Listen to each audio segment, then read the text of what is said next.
Assalamualaikum warahmatullahi wabarakatuh. Kembali lagi di channelku ya teman-teman. Jadi kali ini aku mau kasih tutorial bagaimana cara uji Mann-Whitney. Nah, sebelum ke tutorialnya, kita langsung ke penjelasannya dulu. Jadi penjelasan untuk uji Mann-Whitney ini dengan tujuan untuk mengetahui ada tidaknya perbedaan rata-rata dua sampel yang tidak berpasangan. Nah, untuk jumlah sampel yang digunakan tidak harus sama. Untuk uji Mann-Whitney ini merupakan bagian dari statistik non-parametrik. Maka uji Mann-Whitney ini tidak diperlukan data penelitian yang terdistribusi normal atau dan homogen ya teman-teman.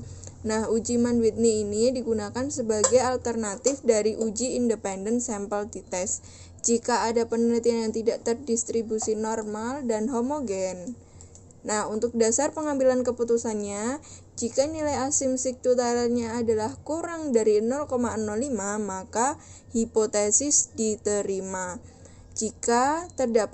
Maka terdapat perbedaan rata-rata dua sampel yang tidak berpasangan. Nah, untuk jika nilai asimsik totalnya ini lebih dari 0,05, maka hipotesisnya ditolak.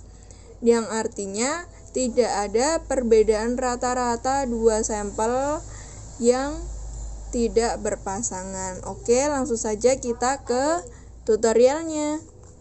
Teman-teman, sebelum kita langsung ke ujinya, ke selanjutnya, kita harus siapkan dulu bahan-bahan yang akan kita ujikan. Nah, untuk uji Mann-Whitney ini kita menggunakan data seperti ini.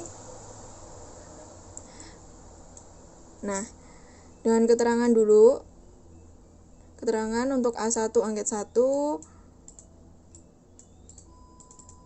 A1 untuk angket 1, dan A2 untuk angket 2, sebaran 1 untuk sebaran S1 untuk sebaran 1 dan S2 untuk sebaran 2.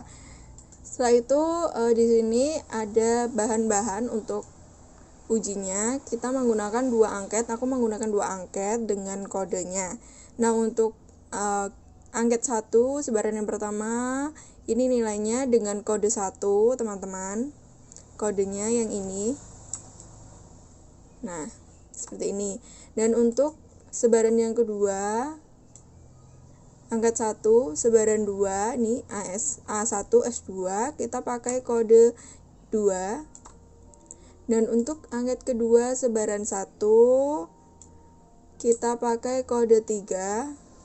Dan untuk A2 sebaran 2 kita pakai kode 4 ya teman-teman. Seperti ini data yang akan kita gunakan sebanyak ini. Lanjut kita ke SPSS-nya. Yang pertama kita buka SPSS dulu yang pastinya. Setelah itu kita beralih ke variabel view ya teman-teman. Dan di sini name-nya kita ketikkan hasil. Dan yang kedua kita ketikkan kode. Seperti ini. Nah, untuk desimalnya kita ubah ke 0 biar lebih mudah. Dan untuk labelnya ini kita rubah menjadi kecanduan game. Dan untuk label yang kedua kita gunakan label sebaran. Nah, sebaran ini kan ada dua di sini. Ini sebaran 1, ini sebaran 2, ini sebaran 1, dan ini sebaran 2. Jadinya untuk turunannya yang sebaran ini kita beri masukan gitu. Kita masukkan ke data dengan menggunakan kolom values di barisan kode sebaran ini di sini ya teman-teman, bukan di atas, karena kita kan turunannya kita mau turun untuk sebaran ini, kita jadi pakainya di deretan sebaran. Nah, untuk value-nya kita masukkan 1 dengan label sebaran 1. Sebaran 1 dan kita add dengan value-nya 2, labelnya adalah sebaran 2. Seperti ini ya teman-teman, kita add. Setelah itu pastikan ini sudah sesuai dan kita oke. Setelah itu kita beralih ke data view. Untuk ke data view kita menggunakan satu angket saja ya teman-teman, dengan 2 sebaran. Kita sudah ke data view.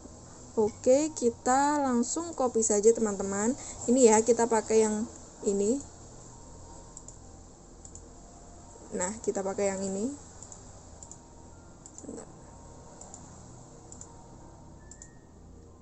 Kita pakai yang ini dan yang ini.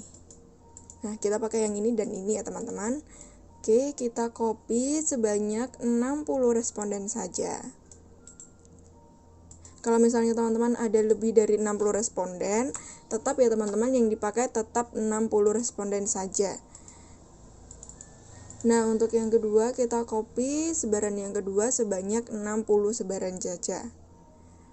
Semisal ada lebih dari 60, misalnya dia ada 65. Nah, yang dipakai tetap 60 ya teman-teman.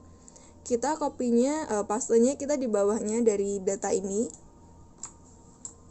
Nah, selesai dari hasil penjumlahan ini di angket yang ke-1. Setelah itu untuk kodenya kita akan pakai ini dan ini. Kodenya adalah ini dan ini. Seperti ini ya teman-teman. Untuk kodenya berapa sih? Kita juga harus pakai 60 karena data kita yang dipakai 60 dan 60. Seperti itu teman-teman. Jangan lupa harus dipastikan ini sesuai ya teman-teman, harus benar-benar teliti. Karena salah sedikit saja itu bisa mempengaruhi dari output hasil nanti. Mungkin ada error, seperti kata-kata error seperti itu. Kita copy juga dan paste di sini. Nah, seperti ini ya teman-teman. Banyaknya, jumlahnya ada 120. Oke, sudah benar. Kita lanjut ke analyze. Kita pilih analyze, lalu kita pilih non-parametric test. Nah, ini non-parametric test. Kita pilih legacy dialog. Setelah itu kita pilih to independent sample. Nah, kita klik. Setelah itu untuk kecanduan game ini adalah kecanduan game yang kodenya ini hasil, dalam kurungnya itu hasil ini ya teman-teman.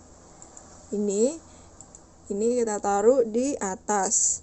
Dan untuk yang kode ini kita taruh di bawah. Jadi atas untuk atas dan bawah untuk bawah. Setelah itu kita klik define grupnya. Nah, untuk grup 1 kita pilih 1 dan grup 2 untuk pilih 2. Karena untuk grup ini seperti misalnya kode 1 untuk hasil yang 1 dan kode 2 seperti untuk kode 2. Seperti itu teman-teman. Pengelompokannya di ini.